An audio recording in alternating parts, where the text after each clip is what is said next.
more historical case, or how it developed, the ideas behind it, and just Junggarden will unpack some of the things I've introduced in a more detailed analysis. And what do you want me to do? you're the discussant, so you could. Whatever you like. You could, yeah, later maybe once we after presentations. Thank you.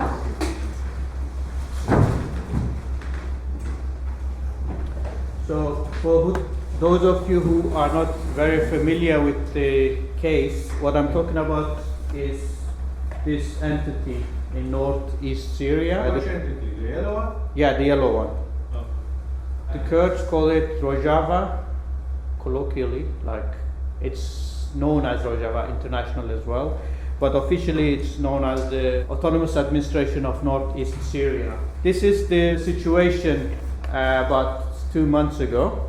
This is Erdogan, President of Turkey, and this is him talking at the United Nations General Assembly, outlining his plans to invade the region and create what he calls a safe zone, which he started to do on 9th of October. And the situation at the moment looks like this. The brown area is the area under the Turkish control, and this is the majority Arabic region. And the purple area is under joint sort of Syrian regime, Russian security control. There is some Kurdish-led kind of police forces and stuff like that, but the main military force has withdrawn, and the green area is still under the control of the Kurdish-led autonomous administration. We don't know what will happen, whether this instance of self-government is going to be one that will continue, or it will become a historical case. There are question marks about its future sustainability. So, okay, before I go into the Syria case, I just want to highlight some of the general points. This is the model that they are practicing, is a model that has been developed by Kurdish movement in Turkey. And the Kurdish movement in Turkey proposed it as a model for Kurds as a nation to be constituted as a nation without a state. So the Kurdish movement was initially trying to create a Kurdish state in what's in the dark yellow area, in Greater Kurdistan. But in 1990s, it became obvious that this isn't likely to happen. So they've started to think about alternative ways of accommodating Kurdish rights. And it is within that context that this model came into being. So Kurds constitute around 20% of the population in Turkey and 10% of populations in Iran and Syria. And it's estimated that there are 35 million Kurds. The Kurds are not one homogeneous group. There are differences in terms of languages spoken. So the main Kurdish language in Turkey, in Syria, is Kurmanji, and in Iraq is Sorani, and parts of Iran is also Sorani. And there are also smaller Kurdish dialects like Sazaki or the Milli. And majority of Kurds are Sunni Muslims, with a minority in Iraq and Iran following Shia Islam, and there are also other minority religions such as Alevis, Yazidis, and also another group called Ahli Haq. But despite this diversity, the Kurds have been mobilized as a nation in the cause in defense of Kurdish national rights. And this was the case in Iraq between 1961 and 75, and the movement in Iraq continued since then. But also in Turkey during 80s and 90s, the PKK, the main political party in Turkey, managed to mobilize a large number of Kurds in Turkey in defense of Kurdish rights. So there are differences within the Kurdish community, but despite these differences, there are Kurdish nationalist mobilizations. The intellectual origins of the model, so it's Abdullah Öcalan, and it's basically his model. He came up with this democratic autonomy, democratic confederalism. But in his developing his model, when he was developing his model, he drew from a number of egalitarian kind of progressive political traditions. One of which is Murray Bookchin's municipalism, or is a kind of anarchist psychologist as well. So he used his model, and also leftist Foucaultians such as Judith Butler and Ernesto Laclau, and radical democracy tradition. So he uses that to come up with this model. And he proposes this model as a way to overcome the problem the Kurds face, which is to come up with a framework that will grant Kurds national rights. And he says, I understand the right to self-determination of nations in the following way. It is the right to build its democracy and non-state self-government. It is the right of the non-state groups, communities, to create their model, to discuss and solve their own problems at the level of villages and neighborhoods and cities. Our goal is not to establish a state, but a democracy. The right to create their own democracy, not on the basis of political boundaries, and not making the existing political boundaries an issue. So it's the framework which operates within the existing state boundaries, but with the aim of making these boundaries kind of meaningless. And these ideas that he has introduced, or he came up with, have been taken by the PKK, which is the Kurdistan Workers' Party, which is an armed movement established in 78, and it led an insurgency against Turkey since 84. And also the People's Democratic Party, which is a legal political party, and it was established in 1991. It has experienced severe repression in Turkey, and it continues to experience severe repression. But it has managed to become one of the main political representatives of Kurds in Turkey.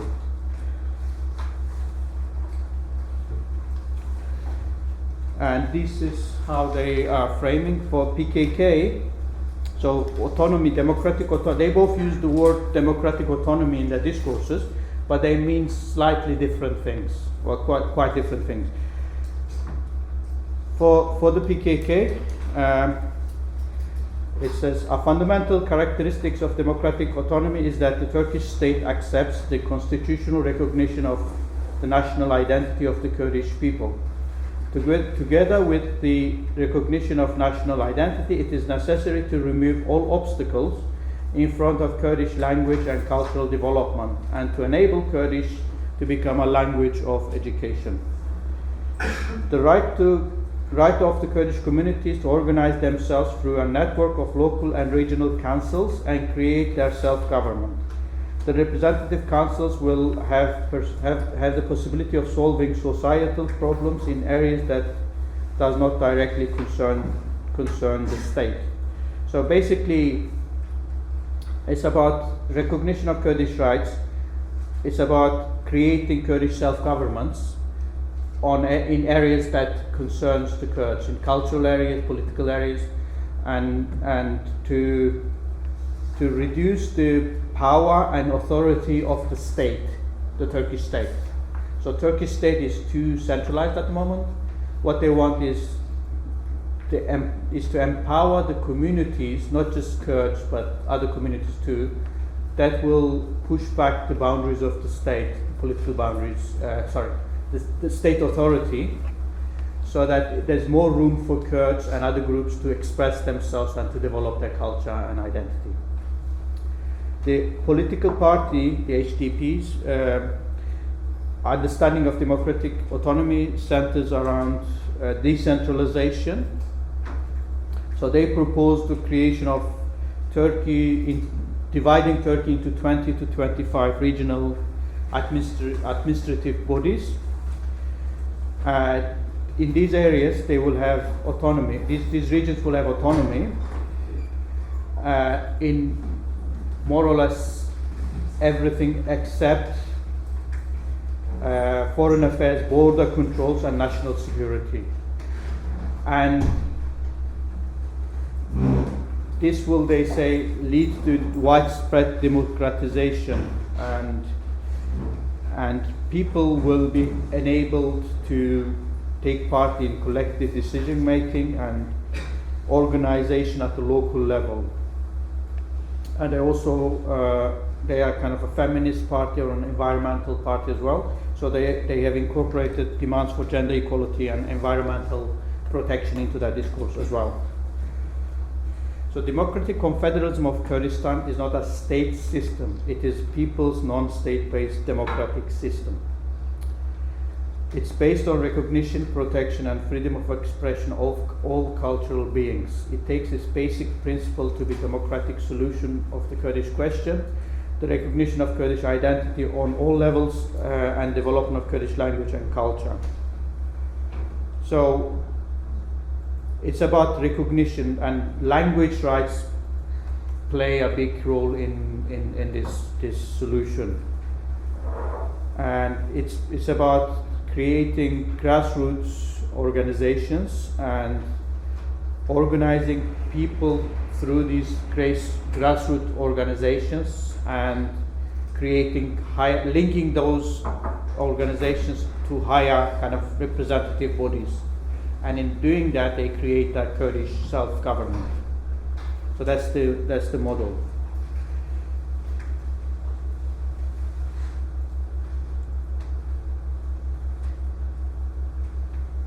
So this is what they call democratic confederalism, a Kurdish self-governing unit, or a Kurdish self-governing entity that operates across the borders in Turkey, Iraq, Iran, and Syria.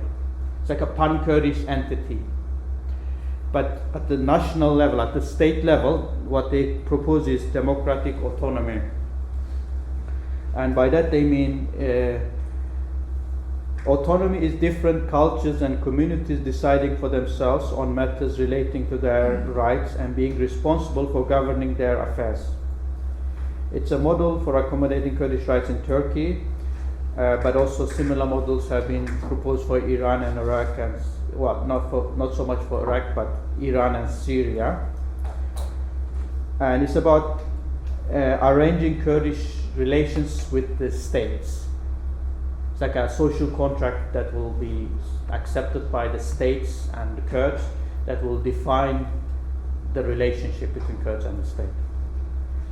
But again, so it's about national rights and the recognition of Kurds as a nation, recognition of Kurdish linguistic rights, broadcasting rights, and representation of Kurds. And for that they want to create a self-government, a Kurdish self-government. And it has similarities to national cultural autonomy that Rena and Bauer developed, in the sense that it's not restricted to a particular region. It's across Turkey. So Kurds are dispersed across Turkey, and Kurdish populations in Istanbul, Ankara, where other parts of Turkey should enjoy Kurdish national rights, should be able to study in Kurdish schools, things like that.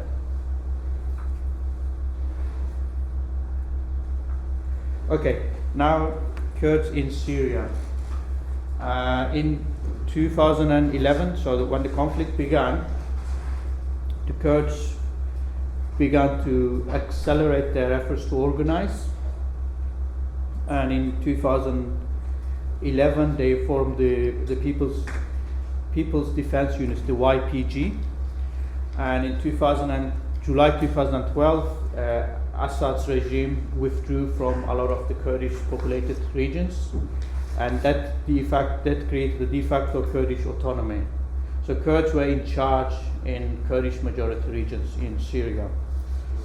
And this project is, the main political party is the Democratic Union Party, which is the PYD, and there's a party for Kurds in Syria that was established in 2003 by former people who were in the PKK, Syrian Kurds who were in the PKK. Then they established the PYD alongside sort of similar, with the similar objectives to solve the Kurdish question within the unity of these states, but through Kurdish self-governance. And so in 2014 onwards, there was an intensification of conflict between ISIS and such jihadist groups and the Kurdish forces.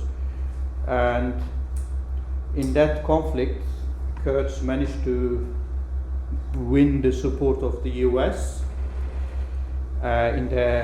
ISIS was a huge security threat to not only the region but internationally, and Kurds emerged as the main group that fought against ISIS, and that enabled them to win the support of the US and the international coalition fighting against ISIS.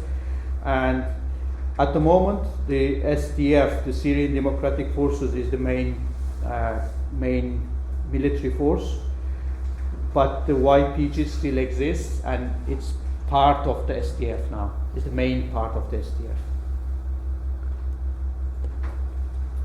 Okay. Having control over the territory enabled Kurds to develop their administrative systems. And initially in January 2014, it was known as the cantons of Rojava, and it has since then changed names. Well, it's further developed. In March 2016, the cantons of Rojava were brought together under the umbrella federal administration, and it was known as the Democratic Federation of Northern Syria, the DFNS. So since September 2018, sorry, I've written 19 there, it's wrong, it's 2018, it was known as the Autonomous Administration on Northeast Syria, the NES, and it's a multi-ethnic federal region, and below I've written the way the entity is called in different languages. So it's Kurdish at the top, Arabic and the Syriac language, and Turkish. So it aspires to be a region for all these groups. It's Kurdish led, but it's not exclusively for Kurds. And there were several representative organizations created. One of them is TEVDEM, Democratic Society Movement, and it's like a civil political entity which brings together different political social groups within the Kurdish community. And there's also the People's Council of West Kurdistan, and this was established in 2011, and it's now the main kind of representative body of the entity is called the Syrian Democratic Council, which was established in December 2015 and comprised of representatives of different ethnic and so political groups. And the SDF is the military wing of the group. So SDC is just, it's not only for Kurds, it's for every community. Whereas TEVDEM is for Kurdish, is Kurdish self-government, but SDC is is for every group in northeast Syria.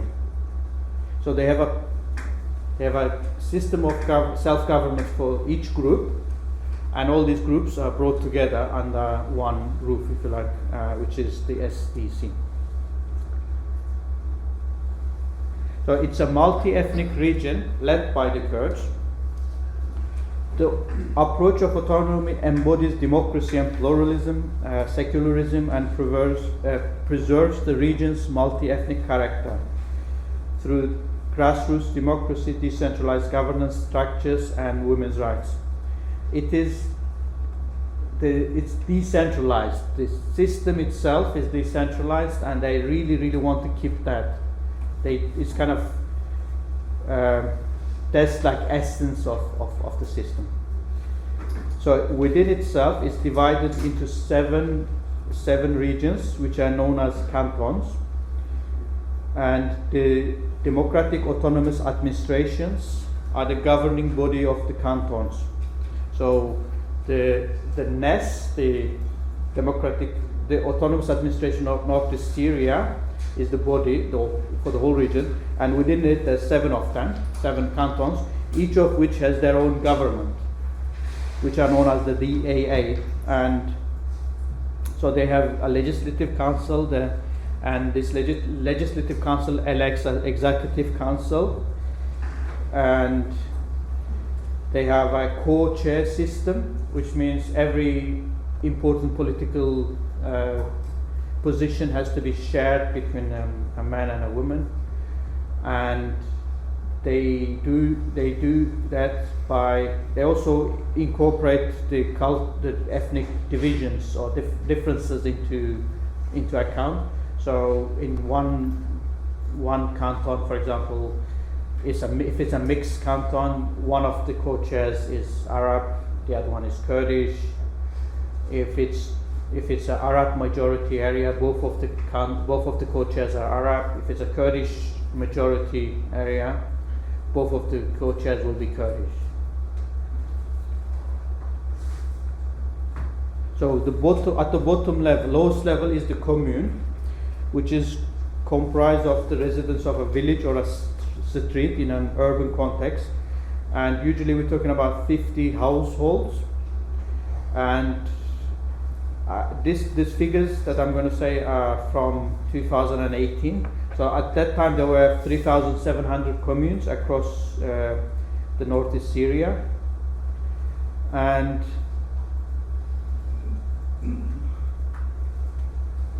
so these communes would be linked to a higher level, city level, and then to regional level, and to the canton level. So that's how it operates. So recognition is extended to many ethnic groups, and representation is not based on the numerical majority-minority relationship, which is expressed in the preamble of the social contract of the DFNS. This is the entity that was replaced by the NES, and I don't have the current social contract of the NES because it wasn't done yet. It was in process of being written, but the same principle is going to be represented in that social contract as well. So it says the consensual democratic federal system guarantees the participation of all individuals and groups on equal levels in the discussion, decision, and implementation of affairs. It takes ethnic and religious differences into consideration according to the characteristics of each group based on the principle of mutual coexistence and people's fraternity. It is a military force. Yeah, sorry, don't have to say that. So each group is expected to have self-governance structures that they will make the decisions about their specific groups, but also participate in the general administration. So it's a system of coexistence as well as self-governance. And so each groups are called components rather than a minority-majority. Each group has veto rights about their own affairs. And so in the social contract, it says cultural, ethnic, and religious groups and components shall have the right to name its own administrations, preserve their cultures, and form their democratic organizations. No one or component shall have the right to impose their own beliefs on others by force. So rather than, but this is the self-governance that they talk about for minority groups is supposed to operate across the region. It's not just one area. So Assyrians, Syriacs, which are one of the groups, so they should have governance rights across the territory of northeast Syria, rather than in the area where they form a majority. So again, this shows the links or similarities to the national cultural model. And also, gender equality is a big part of the policy, and they created. So as I mentioned, all the political positions are shared between a man and a woman, and there is also a women-only institutions. So women have a committee that represents women in these administrative bodies, and there's a women's defense force, the YPJ, and all the commanders are women. Everybody in that force is a woman. And so gender equality and raising awareness of gender issues is part of the project, and they implement this through their own institutions. And it has also a legal system, and that is based on customary justice system.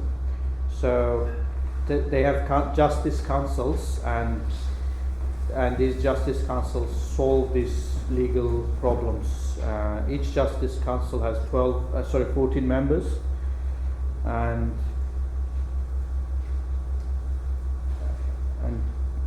so justice ministry of justice. It has a ministry of justice which is represented in these justice councils, but not exclusive. It's not under their control. So each canton also have a justice council, and yeah. So again, there's a women-only peace committees. So things like gender-based violence and areas in which a woman becomes a victim are dealt by these peace committees, and they impose quite harsh, or they're quite tough on things like forced marriages and child marriages. So they have taken a lot of steps in that direction. Philosophy behind this is to empower the society to solve all their problems without sort of having to go to state courts. So they want it's a societal mechanism to solve these legal problems. And I think I've run out of time, but so it experienced from the beginning multiple problems, but despite these difficulties and problems, it has managed to survive so far. And it's a novel approach to governance, decision making, and local democracy. And its aim is to decentralize political power and decision making. And its aim is to include all the population of the region, not just Kurds, but everyone. But this is it's not a very in-depth analysis. There are question marks about the effectiveness or sustainability of this model, especially gender rights. There are a lot of tribes in that area, and tribes are highly patriarchal, hierarchical structures.